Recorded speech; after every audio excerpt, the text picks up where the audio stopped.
కలుగునుగాక.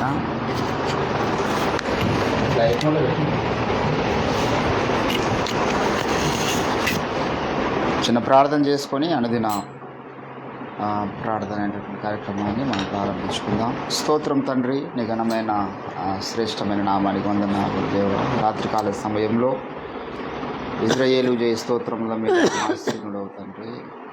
దీనులము, అల్పులము, యోగ్యులము, ఏ యోగ్యత లేనటువంటి ఈ మట్టి పురుగుల స్థుతులను మీరు అంగీకరించిన స్తోత్రం. చంటి పిల్లలను స్థుతులు సిద్ధింపజేయవాడు. మరొకసారి మా స్థుతుల మీద మీరు ఆసనులు కండి దేవా, నీకు స్తోత్రాలు. మాలో ఉన్న సమస్త కల్మషమును బాహ్య సంబంధమైనదైనా అంతర్ సంబంధమైన తొలగించండి. మమ్మల్ని శుద్ధులుగా మార్చండి. మీ ఆత్మచేత మమ్మల్ని అభిషేకించి ముందుకు నడిపించండి. జరగబోతున్న కార్యక్రమం అంతటి ద్వారా మీరే మహిమ పొందమని యేసుక్రీస్తు నామమున ప్రార్థన చేస్తున్నాం. ఆమేన్.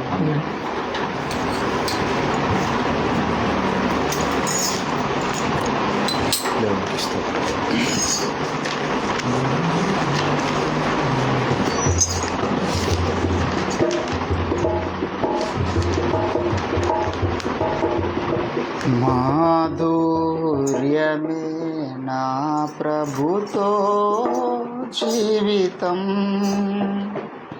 మహిమానందమే మహాశ్చర్యమే, మహిమానందమే మహాశ్చర్యమే, మాధుర్యమే నా ప్రభుతో జీవితం.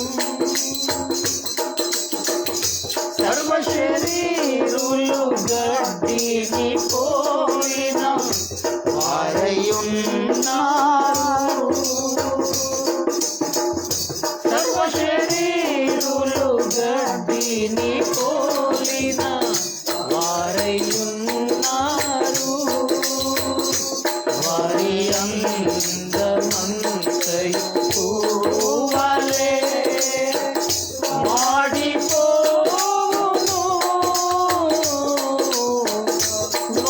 వాడిపోవును. వారి అందమంతయు పూవలే వాడిపోవును, వాడిపోవును. మాధుర్యమే నా ప్రభుతో జీవితం,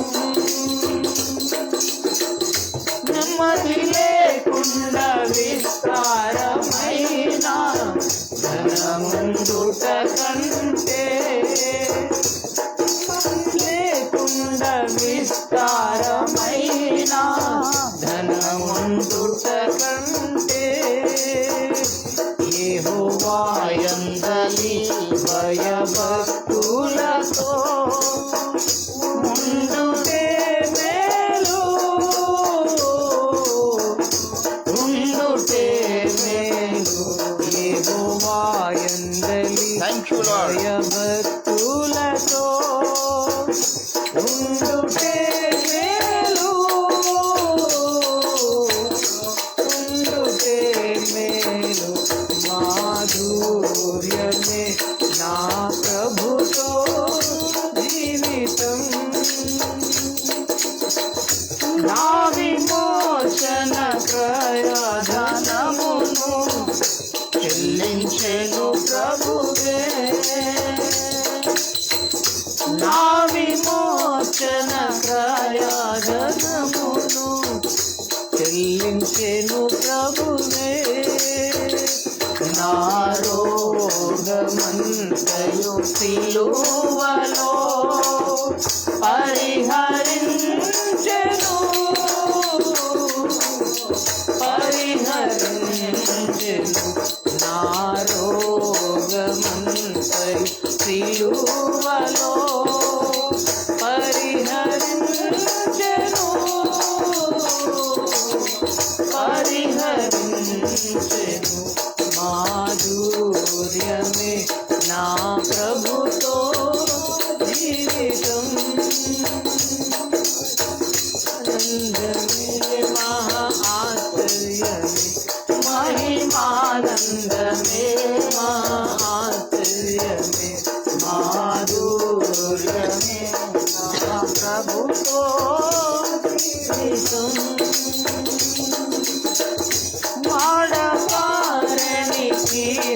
కిరీటమునకై నన్ను పిలిచేను.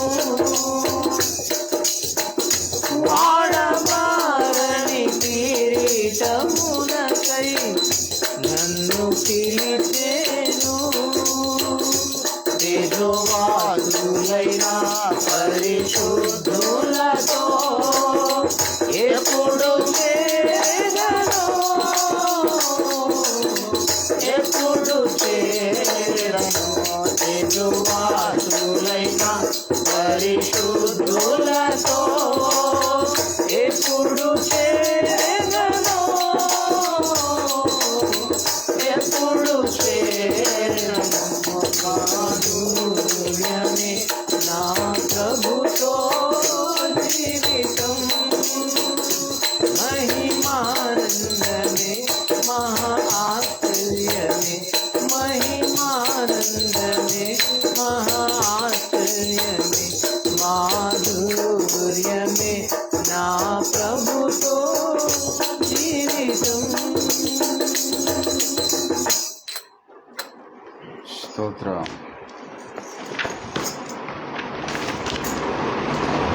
దేవునికి స్తోత్రం కలుగునుగాక. అయ్యగారు రాసినటువంటి పాటలు మన పాడు.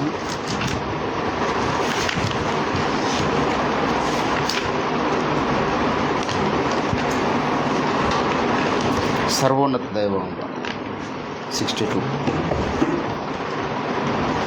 సర్వోన్నత దైవమా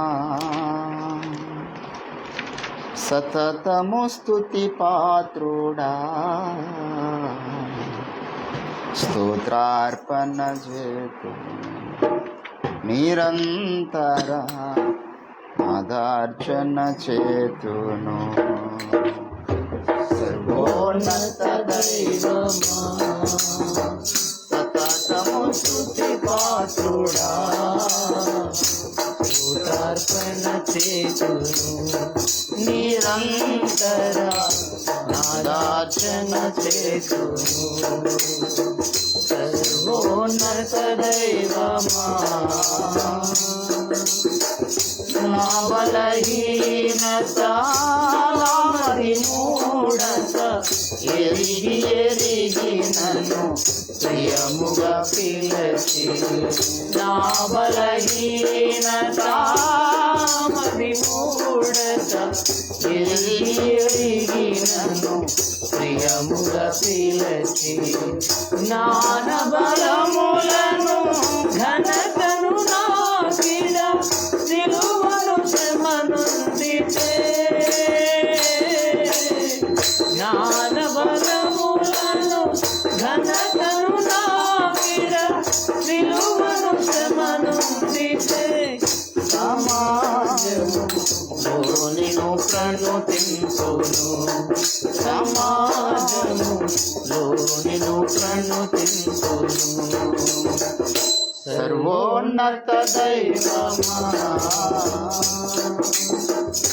పాపపు మూటనై నేనుండగనే వింతగు ప్రేమతో నన్ను కోరితివి, పాపపు మూటనై నేనుండగనే వింతగు ప్రేమతో నన్ను కోరితివి, పావన జీవము నాకిడ సిల్వలో యాగము నీవైతివే, పావన జీవము నాకిడ సిల్వలో యాగము నీవైతివే. నా ప్రాణమే పానార్పణ చేతును, నా ప్రాణమే పానార్పణ చేతును. సర్వోన్నత దైవమా శాశ్వత జీవము నాగపురాజు, మహిమ కిరీటము నావిడ నుంచి, శాశ్వత జీవము నాకపురాజు, మహిమ కిరీటము నాకిడ నుంచి, మరణ వేదనల నోచియు మృతి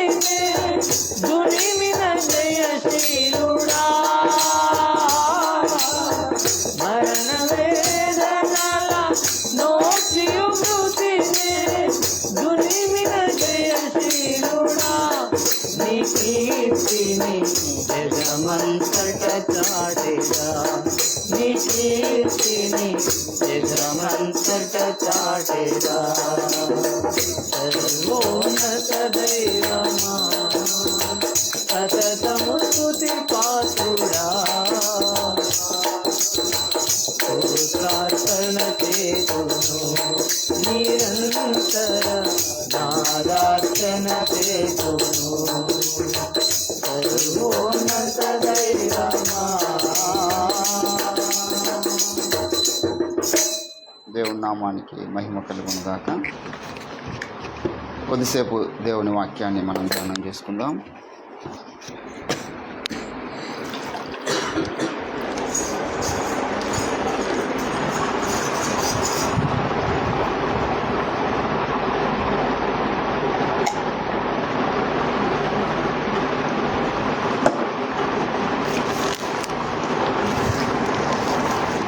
దేవుని యొక్క వాక్యంలో నుంచి ఆమోజు ప్రవచన గ్రంథము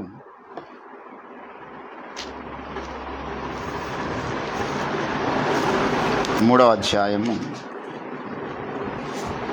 ఆమోజు ప్రవచన గ్రంథము 3వ అధ్యాయము 7వ వచనమును చదువుతున్నాను. తన సేవకులైన ప్రవక్తలకు తాను సంకల్పించిన దానిని బయలుపరచకుండా ప్రభువైన యెహోవా ఏమియూ చెయ్యడు. సింహము గర్జించను, భయపడని వాడెవడు?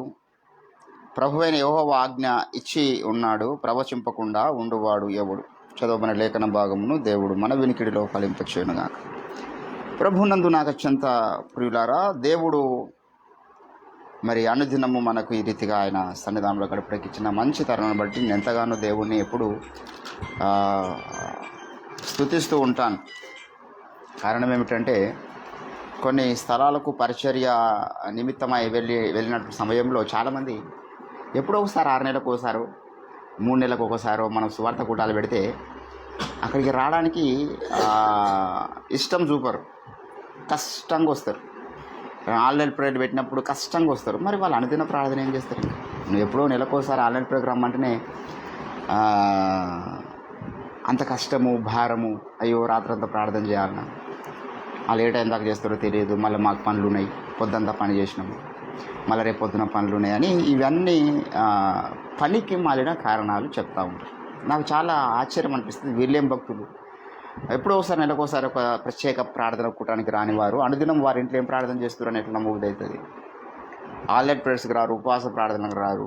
మరి ఇప్పుడు నేను వ్యక్తిగతంగా నేను కూడా డే అంతా కొన్నిసార్లు 2 పని చేస్తాను, మళ్ళీ పొద్దునే పనులు ఉంటాయి. అయినా మనం ప్రార్థన మన పనులకు మనం ఎండలా చేస్తున్నామా, నీడకు చేస్తున్నామా, నైట్ డ్యూటీ చేస్తున్నామా, డే డ్యూటీ చేస్తున్నాడు మ్యాటర్ కాదు. దేవునికి ఇవ్వాల్సిన సమయం దేవునికి ఇవ్వాలనేటటువంటి ఒక తీవ్రత అనేటటువంటిది ఉండాలి, ఆశ ఉండాలి. ఫస్ట్ ప్రార్థన అంటే దాహం ఉన్నవానికి ఏ శక్తులు అడ్డగించాయి?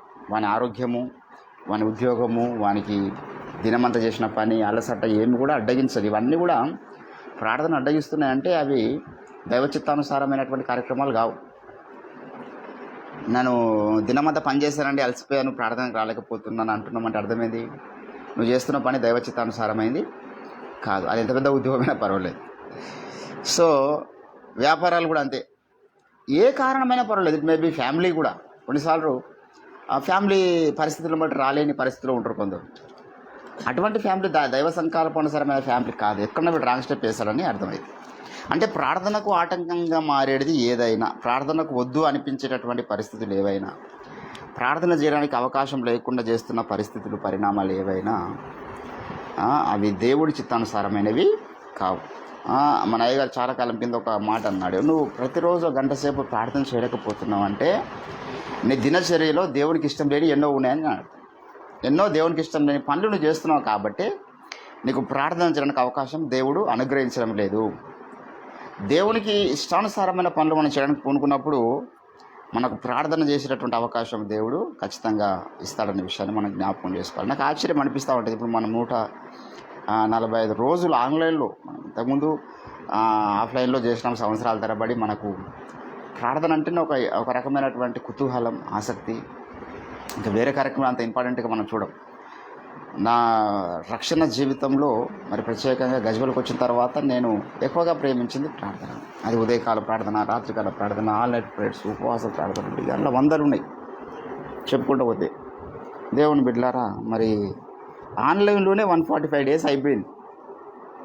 అది ఎట్లా సాధ్యమవుతుంది బ్రదర్ మీకు ప్రతిరోజు ప్రార్థన చేయడానికి అని అంటే, మీకు ఎందుకు సాధ్యమైతే లేదని నేనంట.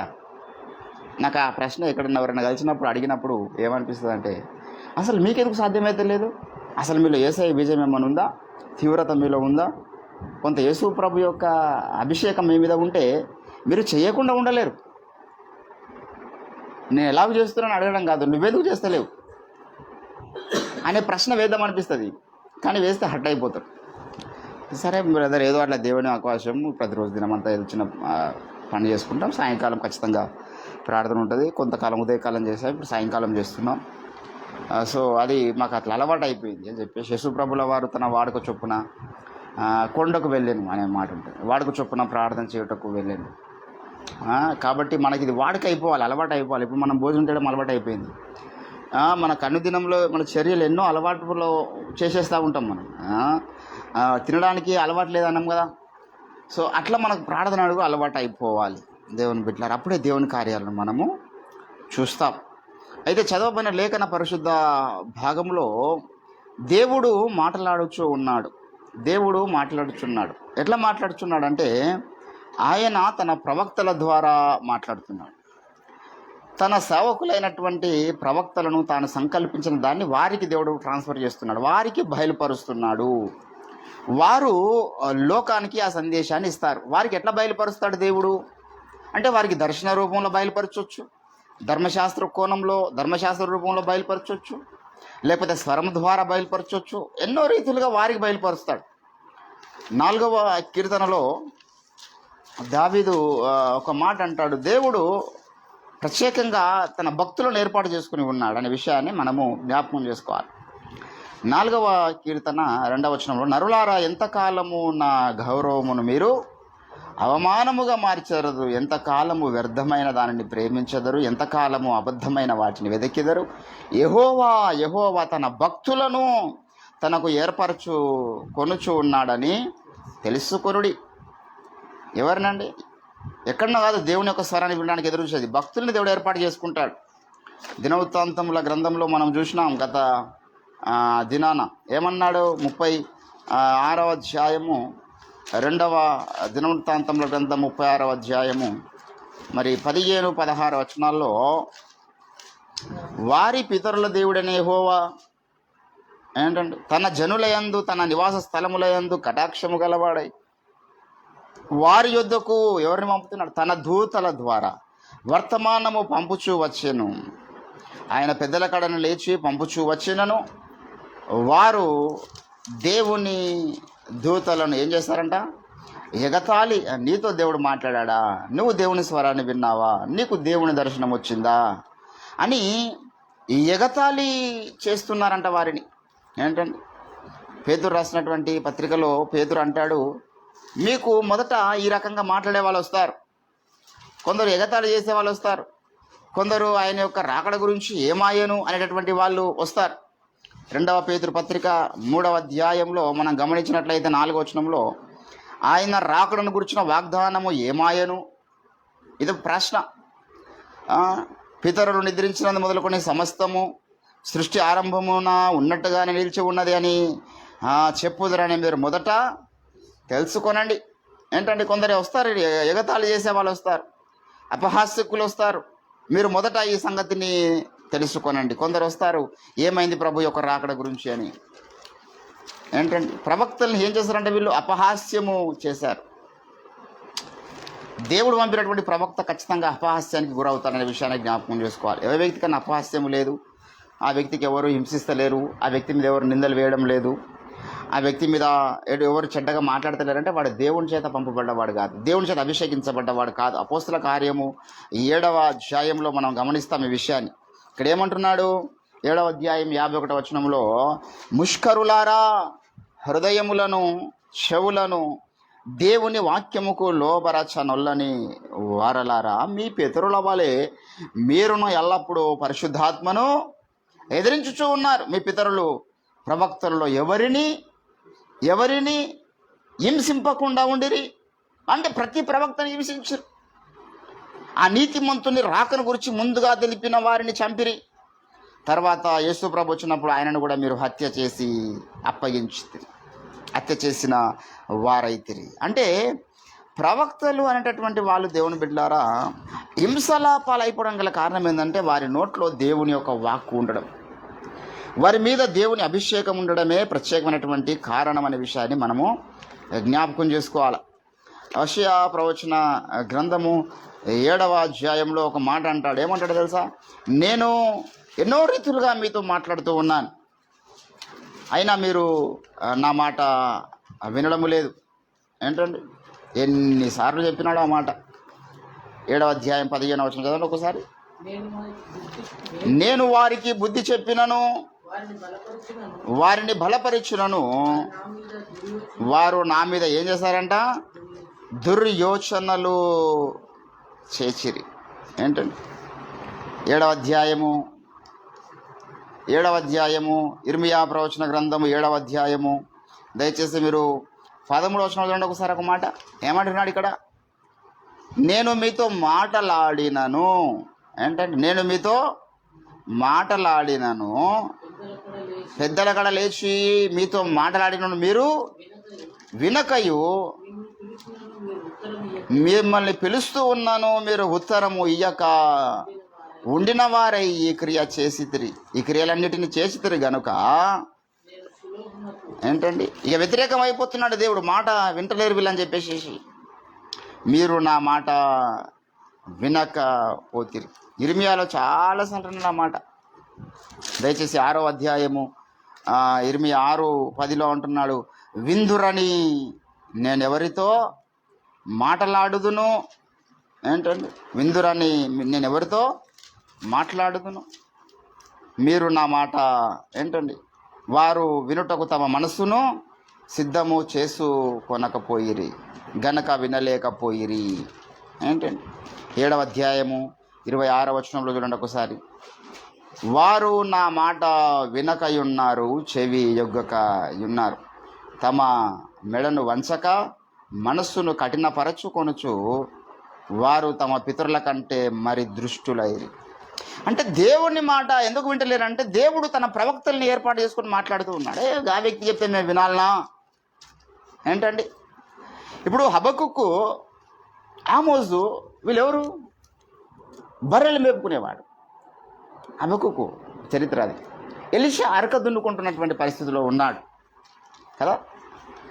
మరి వీళ్ళు ప్రవక్తలంట, వీళ్ళ మాట మేము వినాలంటారు. ఎవడన్నా వింటాడా చెప్పండి? మరి దేవుడు వారిని ఎన్నిక చేసుకున్నాడు. ఆయన వారిలో ఉన్న దీనత్వము, వారిలో ఉన్న మంచితనం. దావీదు అంటాడు, నేను గొర్రెలు మేపుకొనుచున్నగా అంటాడు. మోషే కూడా ఏం చేశాడు? మిద్యాను అరణ్యంలో పోయి ఆయన గొర్రెలు మేపుతున్నాడు. అక్కడికి వెళ్ళాడు, ఒక పొదలో దేవుడు ఆయనతో మాట్లాడాడు. మరి వీళ్ళు చెప్తే చదువుకున్నవారు ఎట్లా వినాలి? ఒక వ్యక్తి అన్నాడు కదా, మేము ఇక్కడ థియాలజీ చేసినాం, మిథాలజీ చేసినాం, మేము హెబ్రీ గ్రీకు భాషలో బైబిల్ చదివినాం, హెర్మనోటిక్స్ ఇక్కడ మాకు హెర్మనోటిక్స్ చదివినటువంటి మాకు తెలుస్తుంది బైబిల్ యొక్క వ్యాఖ్యానము, ఐటీఐ చేసిన నీకేం తెలుస్తుంది అన్నాడు ఒక వ్యక్తి. ఈరోజు ఆ వ్యక్తి భూమి మీద లేడు. ఏంటంటే ఇప్పుడు నా పాయింట్ ఏంటంటే, ఇప్పుడు అదే మాట మరి ఆయన హబక్కు గురించి అనగలుగుతాడా? బర్రెలు మేపుకునేవాడవు నీకే. పేతురు యోహాన్ల గురించి అనగలుగుతాడా? వీళ్ళెవరు? విద్య లేని పామరు.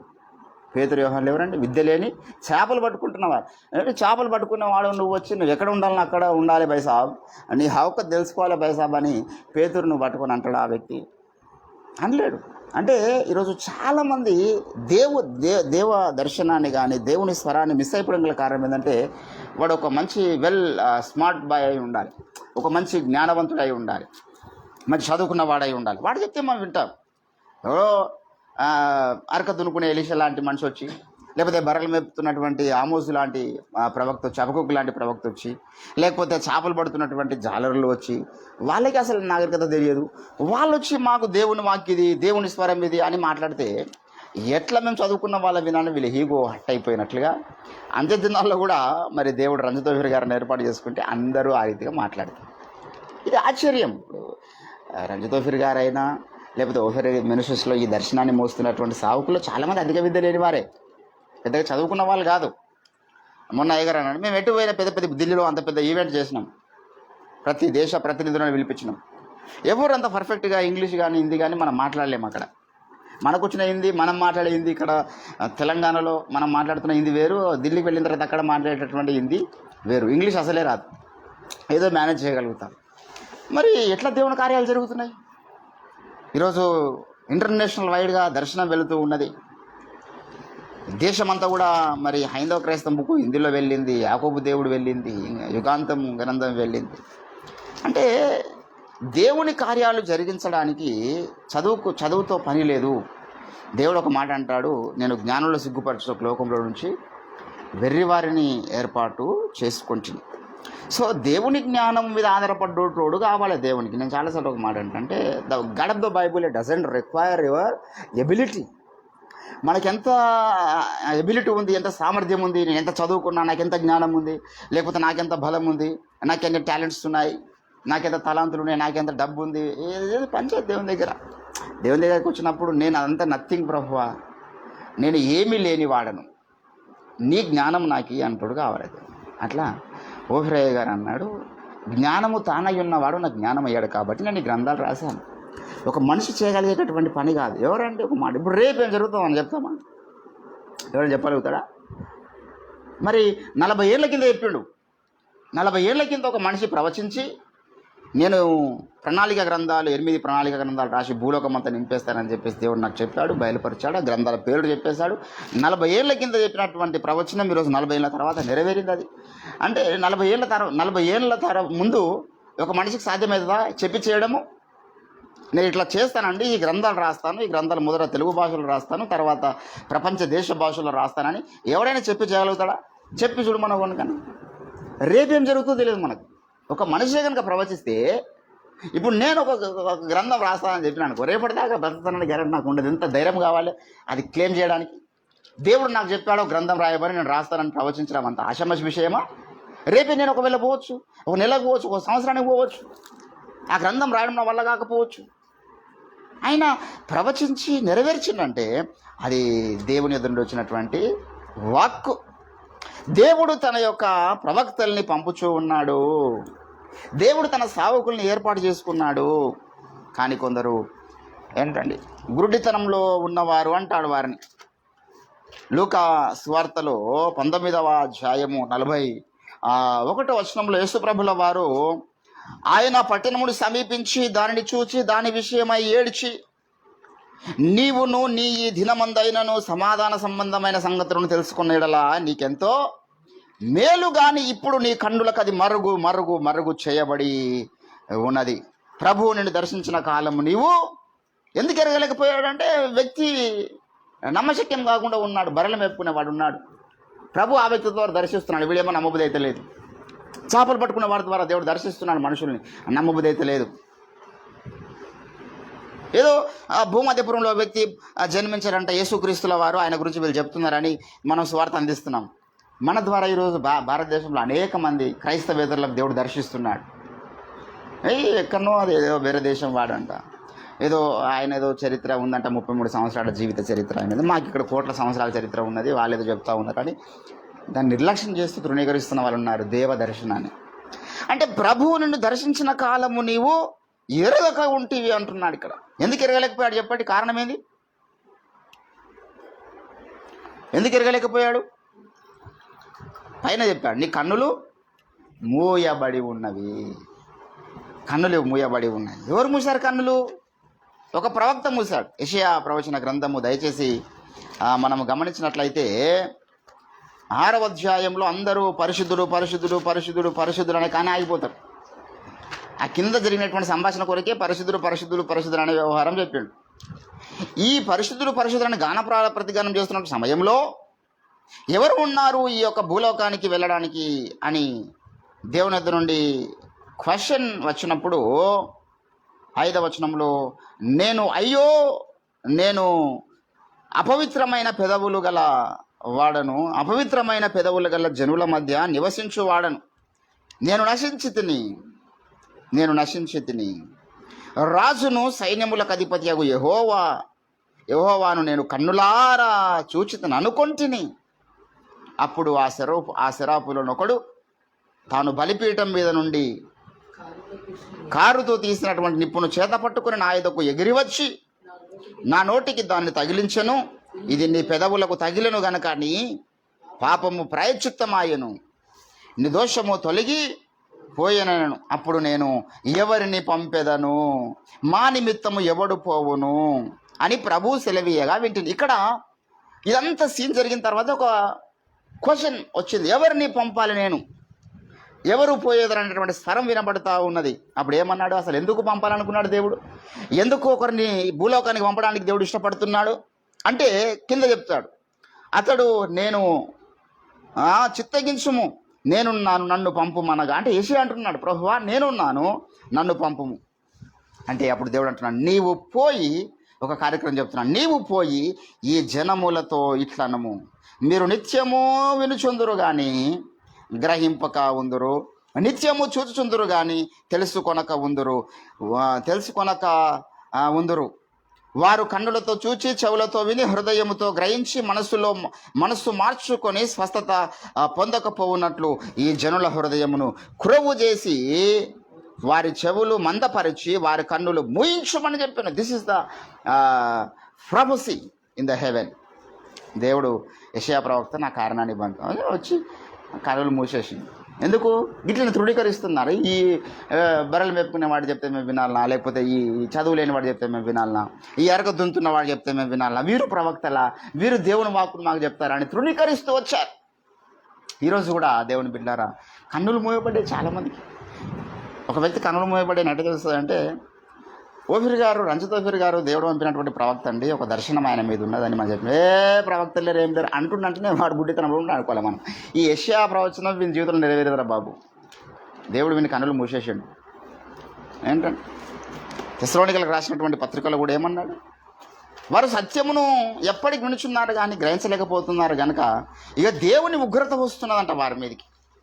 తెస్సలోనికలకు రాసినటువంటి 2వ పత్రిక 2వ అధ్యాయము ఏంటండి ఇక్కడ అంటున్నాడు 9వ వచనమా,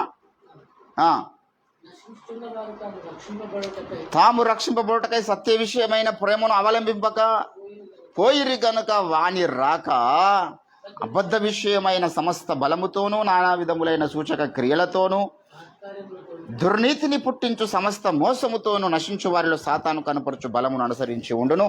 ఇందుచేత సత్యమును నమ్మక దుర్నీతి యందు అభిలాష గల వారందరూ. అంటే సత్యమును నమ్మకంటే అర్థమైంది, ప్రవక్తలు చెప్పిన సత్యం. ఇతరుల ప్రవక్త అంటే నమ్మకపోవడం ఒక దుష్ట కార్యం, తృణీకరించడం ఒక దుష్ట కార్యం, హింసించడము, నిందలు వేయడము. దేవుని యొక్క రివెంజ్ ఉంటుందండి. దేవుడు చూశాడు, అరే ఈ ప్రజల మీద రివెంజ్ తీర్చుకుందాం అనుకున్నాను. ఎంత చెప్పినా వింటలేరు కాబట్టి వీరి కన్నులు ముయ్యాలి. దేవుని మైండ్ కొంతమందికి భూమి మీదకి వస్తుంది కాబట్టి వాళ్ళు కూడా రివెంజ్ తీసుకోవడానికి రంజిత్ ఓఫీర్ గారు ఎవరిని వదిలిపెట్టాడు, ఆయనను నష్టపరిచిన వారిని ఎవరిని వదిలిపెట్టాడు. తగిన టైంలో రివెంజ్ తీసి, ఇప్పుడు ఫర్ ఎగ్జాంపుల్ అండి, తగిన టైం అనేది మీకు అర్థం కావాలంటే ఒక విషయం చెప్తాను. నా జీవితంలో ఫర్ ఎగ్జాంపుల్ ఏందో వాస్తవ చరిత్ర అనుకోనండి. పెళ్ళి కాకన ముందు ఎన్నో కేసులు నా మీద ఉన్నాయి. అంటే హత్య, మానభంగాలు, రేపులు కావు. చాలామంది నన్ను పెళ్లి చేసుకోవడానికి ప్రయత్నాలు చేశారు. నేను చాలామందితో సహవాసంలో ఉన్నా. ఇప్పుడు ఆ కేసులన్నీ నా పెళ్ళి అయిపోయి నాకు 2 పిల్లలు పుట్టిన తర్వాత ఇప్పుడు కూడా మాట్లాడుతుండు నా గురించి. ఫర్ ఎగ్జాంపుల్ ఇప్పుడు నేను వెంటనే రివెంజ్ తీర్చుకోవద్దు, అరే వాడు నా గురించి చెడ్డగా మాట్లాడుతున్నాడు, నా పెళ్లి కాలం ముందు జరిగిన ఏవో సంగతుల గురించి ఇప్పుడు మాట్లాడుతున్నాడు అని చెప్పేసి వారి మీద నేను వెంటనే రివెంజ్ తీర్చుకున్నాను అనుకో, నాకన్నా బుద్ధియుడు ఇంకోటి ఉండడు. నా గురించి ఎవడైతే చెడ్డగా మాట్లాడిండో వాడు మాట్లాడినటువంటి కాల పరిమితి, సిచ్యువేషన్స్, పరిస్థితులు అన్నీ దృష్టిలో పెట్టుకొని అదే టైంలో నేను వాని జీవితంలో మాట్లాడాలి. అది రివెంజ్ అంటే ఎట్లంటే వెంటనే కోపానికి వచ్చి అంత మాట అంటావు అని చెప్పేసి బీపీ పెంచుకుంటూ, అది రివెంజ్ కాదు. నాకు నా జీవితంలో ఏదో ఉందని, నాకు పెళ్ళి 2 పిల్లలు పుట్టిన తర్వాత నువ్వు ఆ విషయం మాట్లాడినావు కదా, రేపు నీ పెళ్ళి నీకు 2 పిల్లలు పుట్టిన తర్వాత నీ జీవితంలో ఉన్న విషయాన్ని నేను మాట్లాడతా. అది రివెంజ్ అంటే. నువ్వు పెళ్ళి కాకనే ముందు ఏం చేసినావు అనేటటువంటి అమ్మాయి గురించి, నువ్వు పెళ్లి కాకన ముందు ఏం చేసినావు అబ్బాయి గురించి? ఎందుకు వాడు నా పెళ్ళి అయినాక నాకు 2 పిల్లలు పుట్టిన తర్వాత నా గురించి మాట్లాడాను కాబట్టి నేను కూడా వాని పెళ్ళి అయిన తర్వాత వాని భార్యకు తెలిసేటట్లుగా వానికి 2 పిల్లలు పుట్టిన తర్వాత ఆ విషయం మాట్లాడాలి. ఇది రివెంజ్. దానికి ఎంత టైం పడుతుంది? వాడు పెళ్లి చేసుకోవాలి, కానీ పిల్లలు పుట్టాలి. నా గురించి బదలం చేసినటువంటి అమ్మాయి పెళ్లి చేసుకోవాలి, దానికి 2 పిల్లలు పుట్టాలి. అప్పుడు దాని భర్తకు తెలిసినట్లు అనే విషయం మాట్లాడాలి. నా గురించి మాట్లాడినట్టు ఇది రివెంజ్ అంటే అంత ఖతర్నాకు ఉంటుంది. దేవుడు రివెంజ్ ఎట్లుంటుందంటే వెంటనే రివెంజ్ తీసుకోడు దేవుడు. ఎవడైనా ఏదైనా నష్టం చేయను కాక. ఇప్పుడు ఎంతోమందిని చంపుతున్నారండి, మణిపూర్లో చంపారు. వెంటనే రివెంజ్ ఎంతుంది? ఓ టైం ఉంది దేవునికి రివెంజ్ తీసుకోవడానికి. చంపండి మీరు, ఇప్పుడు హింసించండి నా ప్రవక్తల్ని, టైం ఉంది. ఇప్పుడు ఓహ్రా గురించి చాలా వ్యంగ్యంగా మాట్లాడాడు, చాలా దరిద్రంగా మాట్లాడాడు, చాలా వెటకారంగా మాట్లాడాడు కొన్ని సంవత్సరాల కిందట. దేవుడు వదిలిపెట్టలే. ఎందుకు వదిలిపెడతాడు దేవుడు? ఎవరు మాట్లాడినా వదిలిపెట్టాడు. ఎవడైతే ఎక్కడ ఓఫర్ గారి గురించి ఎవడు మాట్లాడినా ఇప్పటికీ చాలా మందిని దేవుడు తొలగించాడు భూమి మీద అడ్డంగా. ఇంకా కొంతమంది ఉన్నారు లైన్లో. దేవుని బిడ్డలారా, దేవుని యొక్క రివెంజ్ చాలా. అందుకే దేవుడు ఒక మాట అన్నాడు, పగ తీర్చుతానా నేను ప్రతిఫలం ఇస్తాను. మనం ప్రార్థన మాత్రమే చేస్తాం, ప్రతిఫలం ఇచ్చే దేవుడు ఉన్నాడు.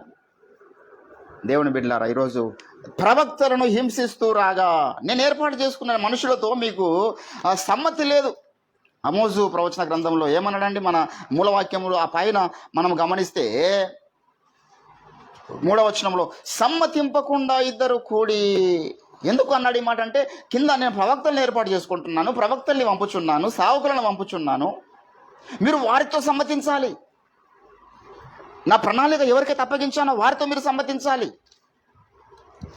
ఈ సమ్మతి గల మనస్సు దేవుడు అనుగ్రహించాలి.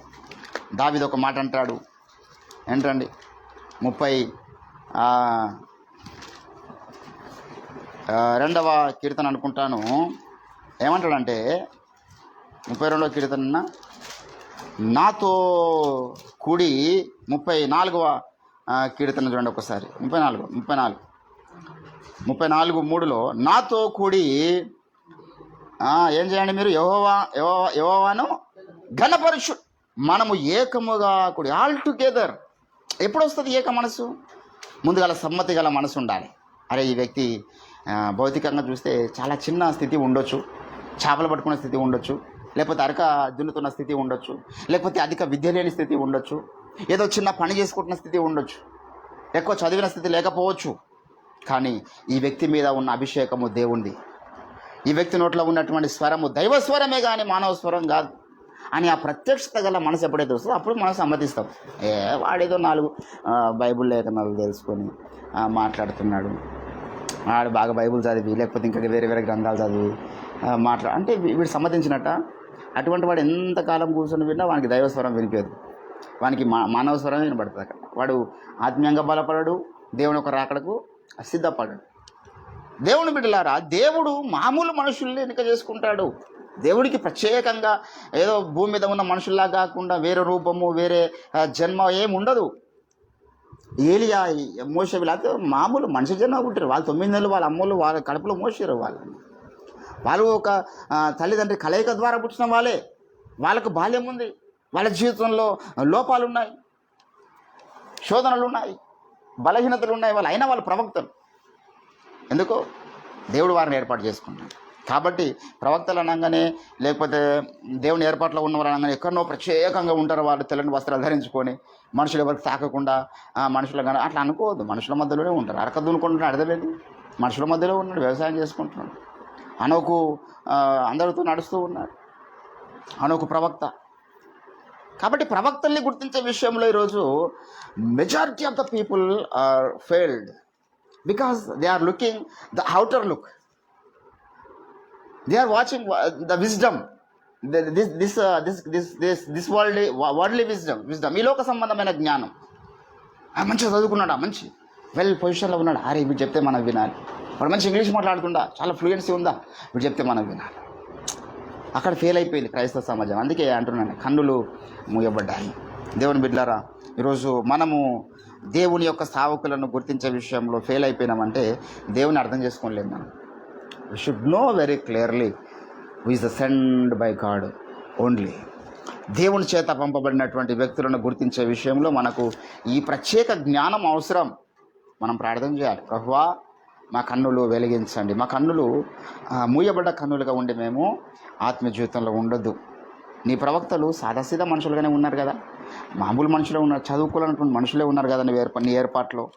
కాబట్టి మా ముందు ఎవరైనా చదువుకున్న వాడు, అధికంగా చదువుకుని వాడు, లేకపోతే మా ముందు ఎవరైనా చిన్న స్థితిలో ఉన్నవాడు మాకు వచ్చి నీ సందేశాన్ని అందించినప్పుడు తృణీకరించే ఆ మనసు ఉంటే నష్టపోతారు. కాబట్టి భయముతో మనము దేవుని యొక్క వాక్యాన్ని గౌరవించే స్థితిలో ఉండాలంటే ముందు ఆ వ్యక్తి పట్ల మనకు సరైనటువంటి అండర్స్టాండింగ్, ఆ వ్యక్తి ఎవరు, ఆ వ్యక్తి చదువు, క్వాలిఫికేషన్స్, ఈ లోకంలో ఆయన స్టేటస్ మనకు అవసరం లేదండి. Does it matter at all. ఈ లోకంలో ఏ స్టేటస్ ఉంది, ఉన్నత కులంలో పుట్టాడా, ఉన్నత వర్గంలో పుట్టాడా, చాలా చదువుకున్నాడా అనేది మ్యాటర్ కాదు. క్రైస్తవులు అవి చూడొద్దు. ఆయన నోట్ల నుంచి వస్తున్న సందేశాలు, ఈ సందేశాల మీద ఉన్న అభిషేకం, ఆయన ఎట్లా మాట్లాడుతున్నాడు, ఆయన ఆయన ఆయన యొక్క వ్యాఖ్యాన పద్ధతులు ఏ రీతిగా ఉన్నాయి, బైబిల్ని వ్యాఖ్యానిస్తున్న కోణం, ఇంటర్ప్రిటేషన్ ఎట్లా చేస్తున్నాడు, ఇవి చూడాలా. భౌతికంగా చూస్తే అందరు ఫెయిలే. కాబట్టి ఈరోజు నీవు నేను మనం అందరం కూడా క్రైస్తవ సమాజంలో 50% ఈరోజు అవే చూస్తున్నాం. మంచి స్థితిలో ఉండి మంచి చర్చ్ ఉండాలి, మంచి ఎయిర్ కండిషన్ చర్చ్ ఉండాలి, మంచి షూట్ బూట్ నీట్నెస్ మెయింటైన్ చేయాలి, లేకపోతే చదువుకొని ఇంగ్లీష్లో మాట్లాడాలి, లేకపోతే మంచిగా పెద్ద కులం వాడై ఉండాలి. నేను బ్రాహ్మణ కులం నుంచి రక్షించబడ్డా, రెడ్డి కులం నుంచి రక్షించబడ్డా, నేను ఫలానా చౌదరి కులం నుంచి రక్షించబడ్డా అనే సాక్ష్యాలు చూస్తున్నారు. అంటే అవి పై వాటి మీద దృష్టి పెడుతున్నారు. కానీ కొంతమంది అయితే ఆ పెద్ద రౌడీ షెటర్ నుంచి రక్షణ పొందినంట అని వాని దగ్గరికి పోతారు. అరే ఇప్పుడు రౌడీ షెటర్ నుంచి రక్షణ పొందిన కోట్ల మంది ఉన్నారు. దేవుడు మార్చాలనుకుంటే ఎంత కరడగట్టిన రౌడీలైనా మారుస్తాడు కదా. కాబట్టి దేవుని బిడ్డలారా, ఈ పై రూపాలను చూసేటటువంటి లక్షణం మనుషులు. అందుకే అంటాడు, సమూయేలును అభిషేకిస్తున్న సమయంలో, సమూయేలు వచ్చి దావీదును అభిషేకిస్తున్న సమయంలో ఏమంటాడు, నువ్వు వాని పై రూపమును ఎత్తును చూడకమన్నాడు దేవుడు. నరులు పై రూపాన్ని లక్ష్య పెడదురు, కానీ యెహోవా ఈరోజు మనం అది చూడాలా. వాని యొక్క అంతరంగంలో ఉన్నటువంటి డిజైర్ మనం చూడాలి. ఎంత బర్నింగ్ డిజైర్ ప్రభు పరిచయ కొరకు వెనుకుంది, ఎంత అనాయింటింగ్ వెనుకుంది, ఎంత ప్రార్థన జీవితం వెనుకుంది, ఎంత దేవుని కొరకు దాహం వెనుకుంది అనేది చూడాలి. అయిపోయినా వాడు మంచిగా ఉన్నాడు, కానీ వాడిని ప్రార్థన జీవితం లేదనుకో. ఇప్పుడు నేను అందుకే నిన్న మొన్న ఒక మాట, చాలామంది మా సంస్థను కానీ, మా గురువు గారిని కానీ, మమ్మల్ని కానీ వ్యక్తిగతంగా దూషిస్తున్నారు సోషల్ మీడియాలో.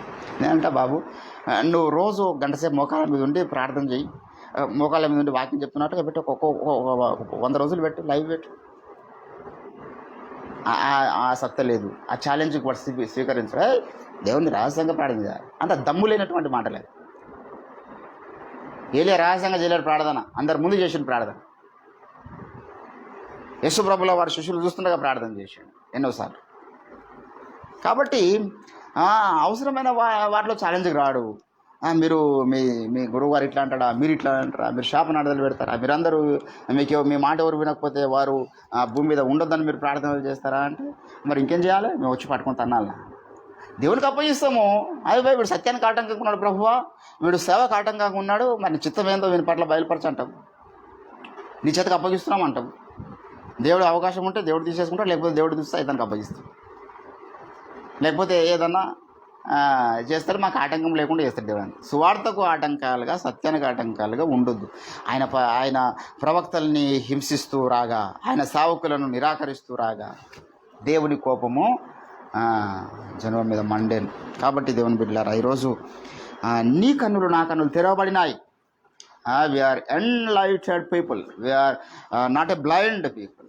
మనం ఈరోజు వెలిగింపబడిన వారం అనే విషయాన్ని నమ్ముదాం, దేవుణ్ణి స్తుతిద్దాం. ఇంకా అంచెలంచెల గౌరవం, అభిషేకం మీద, ప్రవక్త చేస్తున్న సేవ మీద మన గౌరవం పెరగాలి.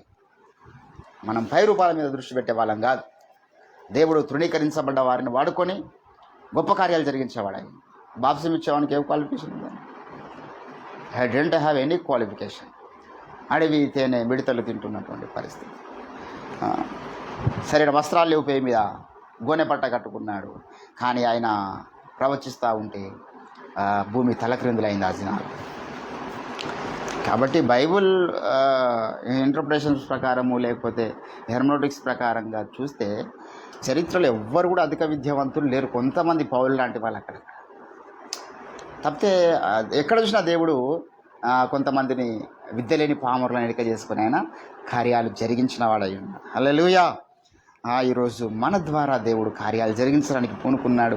ఈ లోకపు విద్య ఏంటంటే ఏమన్నాడు, దేవుడి దృష్టికి వెర్రితనం. అరే ఈ లోక విద్య వల్ల నీకు మంచి ఉద్యోగం వస్తుందేమో కానీ దేవుడు వాడుకోడు. ఈ లోక విద్య వల్ల నువ్వు ఈ లోకంలో డబ్బులు సంపాదిస్తావేమో కానీ దేవుని చేతిలో వాడబడలేవు. ఈ లోక విద్య దేవుని దగ్గర పనిచేయదు, కొంతవరకే దేవుని బిడ్డలారా. కాబట్టి రోజు నీవు నేను మనమందరం కూడా లోకము మనల్ని తృణీకరిస్తూ ఉండొచ్చు, లోకము మనల్ని ఎగతాళి చేస్తూ ఉండొచ్చు. రివెంజ్ తీర్చుకునే దేవుడు ఉన్నాడు.